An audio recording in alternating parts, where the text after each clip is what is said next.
स्वागत है आप सभी का सिलेक्शन विद प्राची चैनल में। आई होप आप सभी लोगों की तैयारी एकदम बढ़िया से चल रही होगी। पिछली क्लास में हम लोगों ने लिंग और वचन के बारे में जाना था। आज की क्लास में हम लोग जानेंगे काल और कारक के बारे में। किसके बारे में?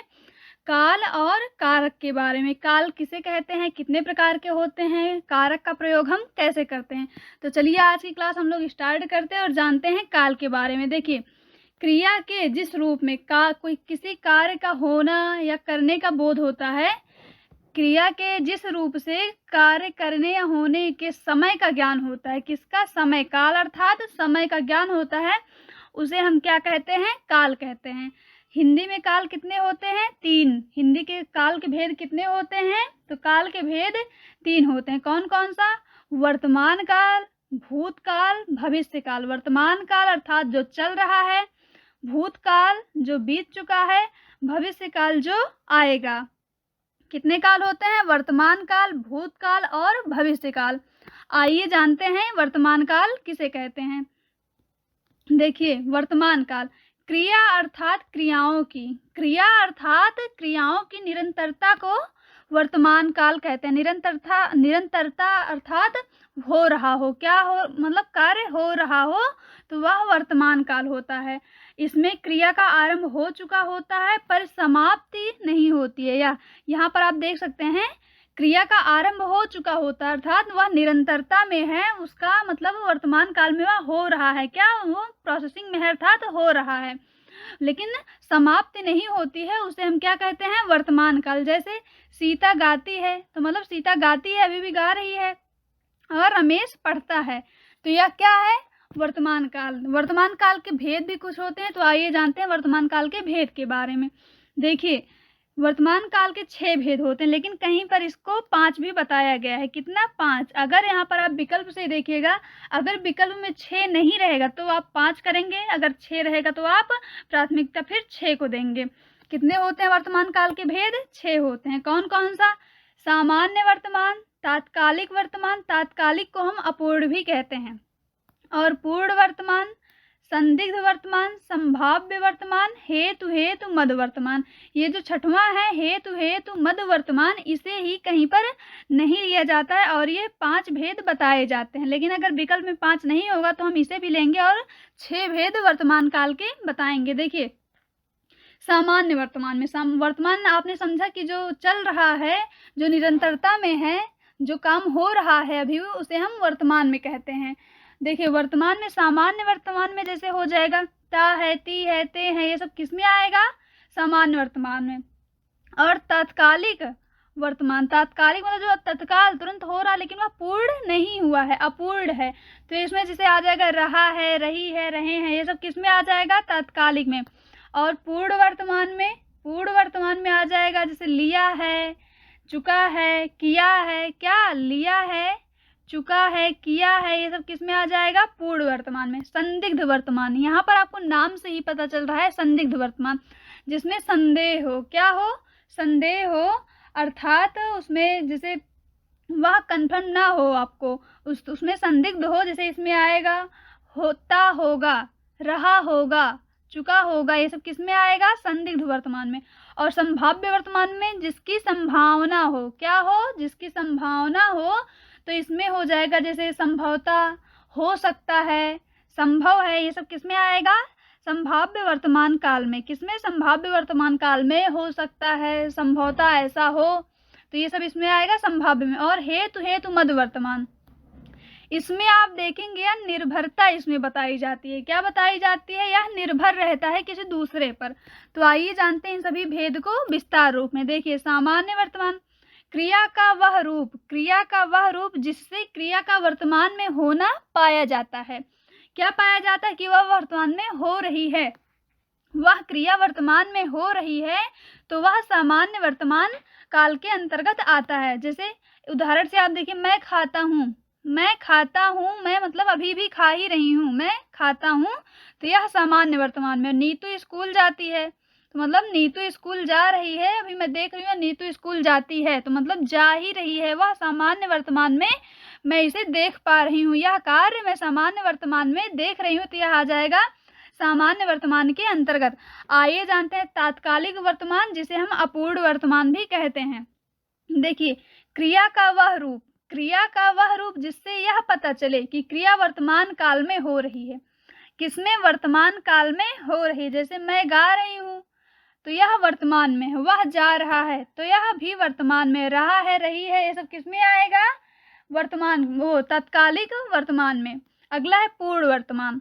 देखिए, क्रिया का वह रूप जिससे वर्तमान काल में कार्य की पूर्ण सिद्धि का बोध होता है। कार्य की पूर्ण मतलब वह पूर्ण हो चुका, पूर्ण सिद्धि का बोध होता है, तो वह पूर्ण वर्तमान के अंतर्गत आता है। इसको उदाहरण से समझते हैं। मैंने रोटी खाई है, तो देखिए, मैंने रोटी खाई है अर्थात मैंने रोटी खा लिया है, और खाई है मतलब अभी अभी खाया है, तो यह अभी अभी खाया है तो यह वर्तमान में आ जाएगा। और मतलब खा लिया है अर्थात मैंने पूर्णतः खा लिया है रोटी, तो यह पूर्ण वर्तमान में आएगा। राजेश ने पुस्तक पढ़ी है मतलब अभी अभी ही पढ़ी है, लेकिन वह पढ़ ली है मतलब पढ़ लिया है उसने, तो यह पूर्ण, उसने इस कार्य को पूर्ण कर लिया है, लेकिन अभी वर्तमान में ही पूर्ण किया है, तो यह पूर्ण वर्तमान में आएगा। किस में आएगा? पूर्ण वर्तमान में। आइए अगला जानते हैं संदिग्ध वर्तमान। आप संदिग्ध वर्तमान से नाम से ही पता लगा सकते हैं, इसमें संदेह हो। क्या हो? संदेह। क्रिया का वह रूप जिससे वर्तमान काल में क्रिया के होने में संदेह पाया जाए। क्रिया के होने में संदेह पाया जाता है, उसे संदिग्ध वर्तमान कहते हैं। क्या कहते हैं? संदिग्ध वर्तमान। जैसे रजनी खेलती होगी, अब यह मुझे एकदम पूर्णता तो कंफर्म नहीं है, लेकिन मैंने कहा रजनी खेलती होगी, अर्थात वह रोज इतने समय पर खेलती है, तो मैंने वही मतलब किया कि रजनी खेलती होगी। मैंने अंदाज लगाया कि रजनी खेलती होगी, इस समय पर वह रोज खेलती है, तो आज भी मैंने बताया कि वह खेलती होगी, लेकिन मुझे पूर्णता या विश्वास नहीं है कि वह खेल ही रही होगी, मुझे इसमें संदेह है। क्या है? मुझे इसमें संदेह है, तो यह मैंने बोला रजनी खेलती होगी। जैसे राम आया होगा, जैसे राम डेली शाम को आ जाता है, तो आज मैं घर पर नहीं हूँ, तो मैं यह बोल सकती हूँ राम आया होगा, क्योंकि मैं घर पर तो नहीं हूँ, तो मुझे पता नहीं है, मैं संदेह में हूँ, तो इसलिए मैं बोल रही हूँ राम आया होगा। संदिग्ध वर्तमान अर्थात संदेह में जो क्रिया का कार्य हो वह हो जाएगा संदिग्ध वर्तमान। आइए अगला जानते हैं संभाव्य वर्तमान। देखिए, क्रिया का वह रूप जिससे वर्तमान काल में कार्य पूरा होने की संभावना रहती है। कार्य पूरा होने की अर्थात पूर्ण होने की संभावना रहती है, उसे हम संभाव्य वर्तमान कहते हैं। जैसे वह आया हो, वे गए हों, संभवतः वह चला गया हो, संभवतः उसने यह कार्य कर दिया हो सकता है वह नहीं आया हो ना, तो ये सब क्या हो सकता है? संभावना भी प्रकट हो रही है और कार्य भी पूरा होने की संभावना प्रकट हो रही है। तो जहाँ पर संभावना प्रकट होगी या संभव है, हो सकता है, संभवतः, ये सब शब्द लग जाएं तो वह होगा संभाव्य वर्तमान। अगला देखते हैं हेतु मद वर्तमान। देखिए, यदि वर्तमान काल की कोई क्रिया दूसरी क्रिया पर निर्भर हो। मैंने आपको बताया हेतु मद वर्तमान में निर्भरता दिखाई जाएगी। यहाँ पर बताया जा रहा है यदि वर्तमान काल की कोई क्रिया दूसरी क्रिया पर निर्भर हो। किस पर? दूसरी क्रिया पर निर्भर हो, तो उसे हेतु मद वर्तमान कहते हैं। देखिए, जैसे यहाँ पर है, यदि वह चला गया हो तो फाटक बंद कर दो। यदि वह चला गया हो तो फाटक बंद कर दो। देखो, फाटक बंद कर दो क्या है? बंद कर दो है वर्तमान काल, बंद कर दो वर्तमान काल है, और लेकिन यह किस पर निर्भर है? चला गया हो। यदि वह चला गया हो तभी फाटक बंद करना, अर्थात वह अगर नहीं गया होगा तो नहीं बंद होगा। तो यह बंद कर दो किस पर निर्भर है? चला गया हो पर। किस पर? चला गया हो पर बंद कर दो निर्भर है। अगला, जैसे यदि वह आ गया हो तो उसे पढ़ाओ। यदि वह आ गया हो तो उसे पढ़ाओ। देखिए, पढ़ाओ वर्तमान काल की क्रिया है, पढ़ाओ वर्तमान काल की है, लेकिन यह किस पर निर्भर है? आ गया हो, क्योंकि अगर वह नहीं आया होगा तो मैं किसे पढ़ाऊंगी? किसी को नहीं। वह आ गया हो जो है निर्भर है कि वो पढ़ाओ निर्भर है किस पर? आ गया हो पर। तो हेतु मद क्या वर्तमान काल की क्रिया हो जाएगी? पढ़ाओ जो है वह हो जाएगी हेतु मद वर्तमान काल की क्रिया है। आइए आगे जानते हैं भूतकाल के बारे में। किसके बारे में? भूतकाल के बारे में। देखिए, आपने पढ़ा वर्तमान काल के 6 भेद होते हैं। कौन कौन से? सामान्य वर्तमान, तात्कालिक या अपूर्ण वर्तमान, पूर्ण वर्तमान, संदिग्ध वर्तमान, संभाव्य वर्तमान, और छठा कौन सा, हेतु हेतु मद वर्तमान। देखिए सामान्य वर्तमान में ता है, ती है, ते हैं, ये सब आएगा, और तत्कालिक में क्या आएगा, रहा है, रही है, रहे हैं। और लेकिन किसमें, पूर्ण वर्तमान में, जैसे किया है, लिया है, खाया है, गया है, ये सब किसमें आ जाएगा, पूर्ण वर्तमान में। संदिग्ध वर्तमान में जैसे आपको कंफर्म ना हो कोई चीज, आप संदेह में हो, जैसे वह आ रहा होगा, आप कंफर्म नहीं है तो रहा होगा, इसमें ये सब ता होगा, ता होगा, रहा होगा, ये सब किसमें होगा, संदिग्ध वर्तमान में। और अगला क्या है, संभाव्य। तो संभाव्य में क्या हो जाएगा, संभावना। संभावना होगी तो वहां पे जैसे संभवता हो सकता है, यह कार्य हो चुका हो ना, तो ये सब किस में आएगा, संभाव्य में। और हेतु हेतु मद में निर्भरता दिखाई जाएगी, कोई क्रिया दूसरी क्रिया पर निर्भर होगी, जैसे यह पढ़ाओ निर्भर है किस पर, आ गया हो पर, तो ये हो जाएगा हेतु हेतु मद वर्तमान। आइए अगला जानते हैं भूतकाल। देखिए जिससे क्रिया के कार्य की समाप्ति का बोध, भूतकाल अर्थात बीता हुआ, तो बीता हुआ जो बीत गया होगा उसके बारे में हमें पूर्णता जानकारी होगी। तो जिससे क्रिया के कार्य की समाप्ति का बोध होता है उसे भूतकाल कहते हैं। जैसे मैंने खाया, तो मैंने खा लिया है, मैंने खा लिया है, तो यह पूर्णता पता चल रहा है कि यह कार्य हो चुका है। वह आया था, क्या था, वह आया था, तो यहाँ पर देखिए आया था, वह आया था, इससे कार्य का पूर्णता बोध हो रहा है, तो यह किसमें आ जाएगा, भूतकाल में। देखिए भूतकाल के भेद, इसके भी 6 भेद होते हैं। कितने भेद होते हैं, 6 भेद। कौन सा, सामान्य भूत, आसन्न भूत, पूर्ण भूत, अपूर्ण भूत, संदिग्ध भूत और हेतु हेतु मद भूत। तो देखिए इसमें सामान्य भूत में होगा ता, था, आया, गया, ये सब किस में आ जाएगा, सामान्य भूत में। जैसे मैंने खाया, ये सामान्य भूत में आ जाएगा, तुम आए, ये भी सामान्य भूत में। और आसन्न भूत में क्या होगा, आसन्न भूत में होगा, जैसे खाया है, गया है, किया है, की है, ये सब किस में आएगा, आसन्न भूत में। और पूर्ण भूत में आएगा आ चुका था, देखा था, किया था, सोया था, अर्थात किया था, सोया था, गया था, ये सब किस में आएगा, पूर्ण भूत में। और अपूर्ण भूत में आएगा जैसे आपने कोई कार्य देखा हो लेकिन वह पूर्ण ना हुआ रहा हो, तो जैसे इसमें रहा था, रही थी, ये सब किस में आ जाएगा, अपूर्ण भूत में। और संदिग्ध में नाम से ही आपको पता चल रहा है संदेह में, तो संदिग्ध में जैसे आया होगा, गया होगा, किया होगा, ये सब किस में आ जाएगा, संदिग्ध में। और हेतु हेतु मत भूत में, इसमें भी निर्भरता रहेगी लेकिन भूतकाल में निर्भरता रहेगी। किसमें, भूतकाल में।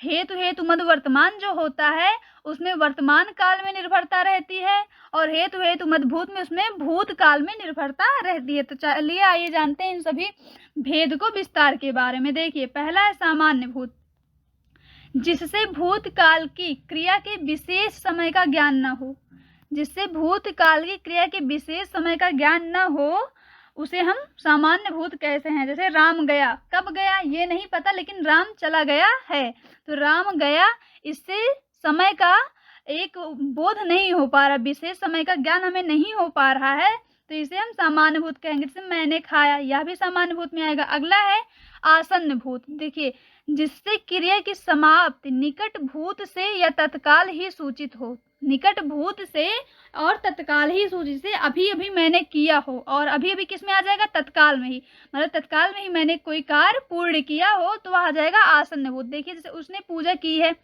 तो उसने पूजा की है अर्थात पूर्ण कर लिया है वह काम, और पूजा की है मतलब अभी अभी किया है, तो यह आ जाएगा आसन्न भूत। मैंने खाना खाया है, यह भी किस में आएगा, आसन्न भूत में। अगला है पूर्ण भूत। देखिए क्रिया के जिस रूप में, क्रिया की समाप्ति के समय का स्पष्ट बोध हो, क्रिया के समाप्ति का स्पष्ट बोध हो कि क्रिया समाप्त हुए काफी समय हो गया, उसे हम क्या कहेंगे, पूर्ण भूत।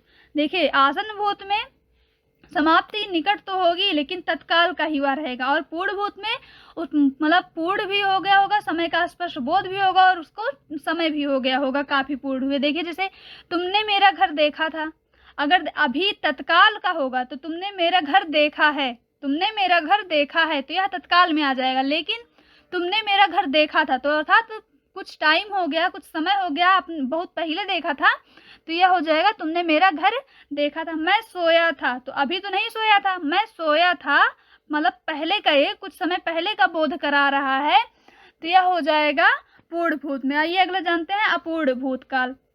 देखिए जिस क्रिया के भूतकाल में होने का ज्ञान हो किंतु उसकी समाप्ति का पता ना हो। देखिए, भूतकाल का हो लेकिन उसकी समाप्ति का पता ना चल सके तो वह अपूर्ण भूत हो जाएगा। जैसे संजना नाच रही थी, आप जैसे कहीं से आ रहे हैं, आपने देखा वह कार्य हो रहा हो लेकिन आप आगे बढ़ गए हो तो वह कार्य पूर्ण तो नहीं हुआ था, लेकिन आपने जब देखा था तो वह कार्य हो रहा था। तो मतलब अपूर्ण हो लेकिन आपने देखा था तो वह पीछे चला गया है, तो वह अपूर्ण भूत में आएगा। जैसे संजना नाच रही थी, जब आपने देखा था वह नाच रही थी लेकिन अभी आपको पता नहीं है कि क्योंकि आप वहां से पहले चले आए तो वह कार्य पूर्ण नहीं हुआ था, तो वह अपूर्ण था और भूत में था। जैसे वह गा रहा था, आप जब वहां पर थे तो वह गा रहा था, मैं जब वहां पर थी तो वह गा रहा था, लेकिन मैं उससे पहले ही चली आई तो वह कार्य पूर्ण नहीं हुआ था, तो इसे कहेंगे अपूर्ण भूत में। अगला है संदिग्ध भूत। देखिए, इससे भूतकाल में काम के पूरा होने में संदेह का बोध होता है। संदिग्ध से अर्थात संदेह का बोध हो, जैसे वह गया होगा, आप संदेह में हैं, आप एकदम कंफर्म नहीं है कि वह चला गया होगा। जैसे मैंने कहा वह गया होगा, तो यहाँ से अब मेरे बोलने से ही आपको पता चल रहा है कि मैं संदेह में हूँ, वह गया होगा। उन्होंने किताब खरीदी होगी, मुझे तो यह पता नहीं है ना कि खरीद ही ली होगी, उन्होंने किताब खरीदी होगी, हो सकता है नहीं खरीदा हो ना, तो मैं संदेह में हूँ, तो यह हो जाएगा संदिग्ध भूत। अगला है हेतु मदभूत। देखिए, क्रिया के जिस रूप से यह पता चलता है कि क्रिया भूतकाल में होने वाली थी,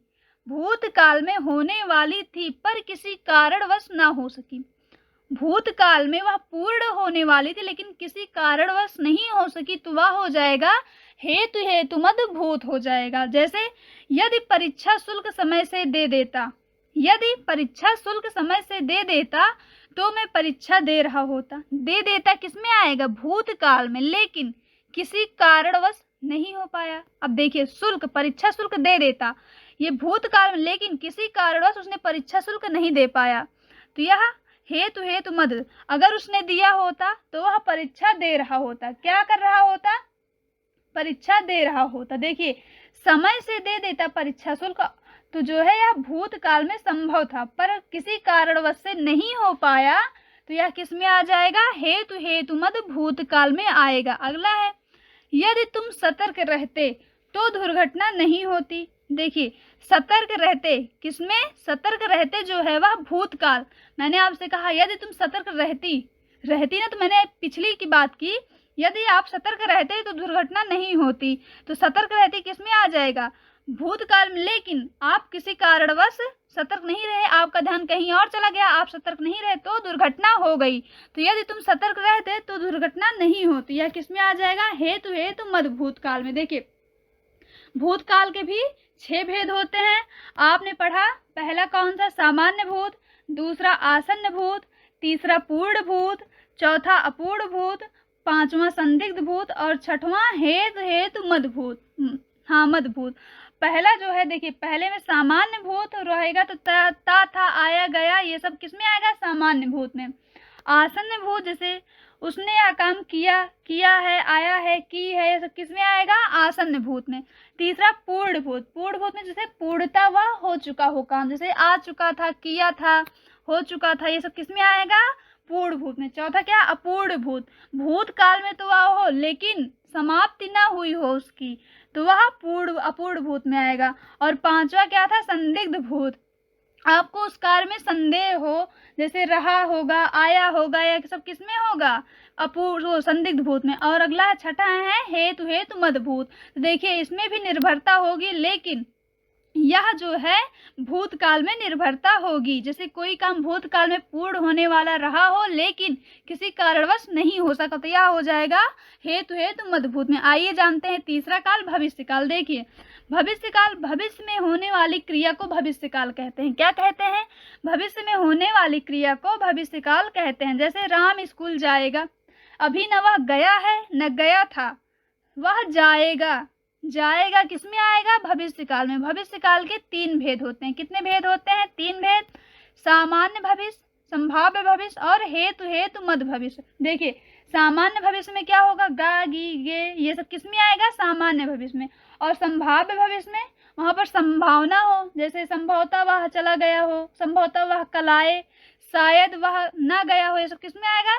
संभाव्य भविष्य में, जहाँ पर शायद, संभवतः, हो सकता है, ये सब शब्द जुड़ जाए, वहाँ पर संभाव्य भविष्य और संभावना हो। और अगला है हेतु हेतु मद भविष्य, जैसे यहाँ पर भी निर्भरता होगी, लेकिन भविष्य काल में निर्भरता होगी। किसमें? भविष्य काल में निर्भरता होगी। आइए पहला जानते हैं सामान्य भविष्य। कौन सा सामान्य भविष्य? देखिए, जब क्रिया के सामान्यतः भविष्य में होने का बोध होता है, जब क्रिया के सामान्यतः भविष्य में होने का बोध होता है तो वह कहलाता है सामान्य भविष्य। जैसे मैं खेलूंगा, यह सामान्य वाक्य है लेकिन भविष्य काल में है। मैं खेलूंगा, वह गीत गाएगा, वह नाचेगा, ये सब किस में आएगा?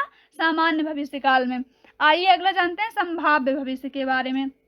देखिए, जब क्रिया के भविष्य में होने की संभावना का बोध, संभाव्य से आप नाम का पता लगा सकते हैं, संभावना हो, जब क्रिया के भविष्य में होने की संभावना का बोध हो तो वह किस में आएगा? संभाव्य भविष्य में। देखिए, शायद रवि आए, शायद, मैं कंफर्म नहीं हूँ, मुझे यह पता नहीं है कि वह आएगा ही, मैंने बोला शायद, मुझे संभावना है कि वह आ सकता है, तो शायद रवि आए किस में आएगा? संभाव्य भविष्य में। और संभव है राम कल आए, संभव है राम कल आए, संभव है, ऐसा संभव है, मुझे पता नहीं है कि वह कल आएगा ही, मुझे संभव है कि वह कल आएगा, तो ये सब किस में आएगा? संभाव्य भविष्य में, जहाँ संभावना हो। अगला है हेतु हेतु मद भविष्य। देखिए, जब क्रिया का होना दूसरी क्रिया के होने पर निर्भर करता है, क्या होगा? यहाँ पर निर्भरता होगी। जैसे वह चले जाएं तो मैं बैठूं, वह चले जाएं तो मैं बैठूं। अब देखिए, वह जाएंगे तभी तो आप बैठेंगे, तो जाएं किस में है? भविष्य में। मैं बैठूं मतलब मैं किस पर निर्भर हूँ? वह चले जाएंगे तभी मैं बैठूंगी, मैं इन पर निर्भर हूँ, तो और यह किस में है? भविष्य में। देखिए, निर्भरता है लेकिन भविष्य में होगा। अगला है आप कमाएं तो हम खाएं। देखिए, अगला है आप कमाएं तो हम खाएं, कमाएं, जब आप कमाएंगे तभी तो हम खाएंगे। अब खाएं किस पर निर्भर है? कमाएं पर। आप कमाएंगे ही नहीं तो हम क्या खाएंगे? तो कमाएं किस पर निर्भर है? खाएं किस पर निर्भर है? कमाएं पर। कमाएं क्या है? भविष्य में होगा, आप कमा तो नहीं रहे ना अभी, आप कमाएंगे, कमाएंगे क्या है? भविष्य में। और खाएं किस पर निर्भर है? कमाएं पर। तो जब ये कमाएंगे तो यह खाएंगे, अर्थात आप कमाएं तो हम खाएं, किसमें होगा? हेतु हेतु मद भविष्य में। देखिए, भविष्य काल के 3 भेद होते हैं। कौन कौन से 3 भेद आपने पढ़ा? पहला होगा सामान्य भविष्य, दूसरा संभाव्य, तीसरा हेतु हेतु मद। सामान्य में सामान्यतः भविष्य काल होगा, जैसे गा गी गे, और संभाव्य में वहाँ पर संभावना होगी, शायद, संभवतः, संभव, ऐसा हो सकता है। और हेतु हेतु मद में यहाँ पर भी निर्भरता होगी लेकिन भविष्य काल में निर्भरता होगी। यह सभी आपने काल के बारे में पढ़ा। आशा करती हूँ आपको काल समझ में आया होगा। आइए पढ़ते हैं कारक के बारे में। किसके बारे में? कारक के बारे में। देखिए, संज्ञा या सर्वनाम, संज्ञा या सर्वनाम के जिस रूप से वाक्य के अन्य शब्दों के साथ उसके संबंध का बोध होता है। किसका? संबंध का बोध होता है, अर्थात संबंध प्रकट होता है कारक से। संज्ञा या सर्वनाम के जिस रूप से वाक्य के अन्य शब्दों के साथ उसके संबंध का बोध होता है उसे हम कारक कहते हैं। क्या कहते हैं? कारक। कारक के हिंदी में 8 भेद होते हैं। कितने? 8। और संस्कृत में 6। संस्कृत में 6 होते हैं, हिंदी में 8 भेद होते हैं। कौन कौन से? पहला है कर्ता, कर्म, करण, संप्रदान, अपादान, संबंध, अधिकरण और संबोधन। कौन कौन से? कर्ता, कर्म, करण, संप्रदान, अपादान, संबंध, अधिकरण, संबोधन। ये कितने भेद हैं? कारक के हिंदी में 8 भेद हैं। कर्ता, देखिए, यह कर्ता पर निर्भर करेगा। किस पर? कर्ता पर। देखिए, से वाक्य में जब कोई क्रिया होगी, वाक्य में क्रिया के जो काम होगा करने वाले को कर्ता कारक कहते हैं। क्या कहते हैं? कर्ता कारक। तो यहाँ पर कर्ता पर निर्भर होगा। और कर्म, कर्म अर्थात कार्य पर। करण, जो यहाँ पर कारण होगा, आइए इसको आगे समझते हैं। देखिए, और जो है यहाँ पर जो कारक होता है उसकी 8 विभक्तियां भी होती हैं। कितनी? 8 विभक्तियां भी होती हैं। देखिए, पहला है कर्ता। कर्ता की विभक्ति क्या है? ने। कर्म का को, करण से और द्वारा, संप्रदान को के लिए हेतु, अपादान से, संबंध का की के रा री रे ना नी ने, और अधिकरण में पै पर, संबोधन हे हो अरे। क्या? हे हो अरे। से यहाँ पर क्या प्रकट करेगा? देखिए, यहाँ पर भी से है, यहाँ पर भी से, लेकिन यहाँ पर से अलगाव को प्रकट करेगा। क्या प्रकट करेगा? अलगाव को प्रकट करेगा। आइए इसको समझते हैं विस्तार से। देखिए, कर्ता ने कर्म को करड़ से द्वारा संप्रदान का के लिए अपादान से संबंध का के रारीरे अधिकरण में संबोधन हे हो अरे, ये सब क्या है? संबोधन। जब आप किसी को संबोधित करते हैं, क्या करते हैं? संबोधित। देखिए, कर्ता के लिए ने, लेकिन जरूरी नहीं कि सभी के साथ ने शब्द का प्रयोग हो। तो कर्ता के लिए ने, कर्ता ने कर्म को करड़ से संप्रदान के लिए अपादान से संबंध का की के अधिकरण में पर संबोधन हे हो अरे, ये सब किस में आएगा? अरे, अहो, ए, अजी, ये सब किस में आएगा? संबोधन में। और संबोधन के साथ क्या जुड़ा होगा? ये चिन्ह कौन सा चिन्ह है? विस्मयादि बोधक चिन्ह जुड़ा होगा। देखिए, कर्ता में जो होगा, जैसे अंशु ने भोजन किया, अगर यहाँ पर एक उदाहरण है, अंशु ने भोजन किया, तो अंशु क्या है? कर्ता है। ने क्या है? कर्ता कारक की विभक्ति है। कर्ता कारक की विभक्ति तो यहाँ पर जुड़ा है। तो ऐसे ही कर्म, देखिए, संज्ञा और सर्वनाम के जिस रूप में क्रिया का फल होता है, जिस रूप में क्रिया का फल होता है, उसे हम कर्म कारक कहते हैं। क्या कहते हैं? कर्म कारक कहते हैं। जैसे इसको उदाहरण से समझते हैं। जैसे सीमा ने तनीषा को किताब दिया। सीमा ने तनीषा को, किसको? तनीषा को किताब दिया। तो यहाँ पर यह संबंध भी बता रहा है। को किसको? तनीषा को। किसने? सीमा ने। किसको दिया? तनीषा को किताब दी। से अगला है करड़ कारक। करड़ कारक में क्या होगा? देखिए, जैसे अगर स्नेहा लेखनी से लिखती है, स्नेहा लेखनी से लिखती है, तो किससे लिखती है? यहाँ पर कारण क्या देंगे आप? किससे लिखती है? तो लेखनी से। किसके द्वारा? लेखनी के द्वारा। किसके द्वारा? लेखनी के द्वारा लिखती है या लेखनी से लिखती है, तो वहां होगा करड़ कारक। कौन सा? करड़ कारक। अब देखिए, और अगला है संपदान। देखिए, संपदान में होता है जिसके लिए कोई क्रिया की जाती है, अर्थात जिसके लिए कोई काम किया जाता है, उसे हम संप्रदान कारक कहते हैं। जैसे सुरभि भाई के लिए मिठाई लाती है। सुरभि अपने भाई के लिए मिठाई लाती है, तो किसके लिए? किसके लिए वह कार्य कर रही है? मिठाई क्यों ला रही है? किसके लिए ला रही है? अपने भाई के लिए ला रही। के लिए अर्थात संप्रदान कारक। के लिए संप्रदान कारक, तो वह किसके लिए ला रही है? अपने भाई के लिए। अगला है अपादान। देखिए, अपादान से यहाँ पर अलगाव, अलगाव का बोध होता है। जैसे उदाहरण, वृक्ष से पत्ता गिरा, तो वृक्ष से यहाँ पर क्या है? अपादान कारक है। लेकिन वृक्ष से पत्ता गिरा, वृक्ष से पत्ता कैसे गिरा? अलग होके गिरा, तो यहाँ पर अलगाव। जैसे रेलगाड़ी प्लेटफॉर्म से जा चुकी थी, रेलगाड़ी प्लेटफॉर्म से जा चुकी थी, तो से यहाँ पर क्या? प्लेटफॉर्म से, अर्थात रेलगाड़ी जा चुकी थी, तो वह अलग हो चुकी है, तो यहाँ पर से अलगाव प्रकट करता है।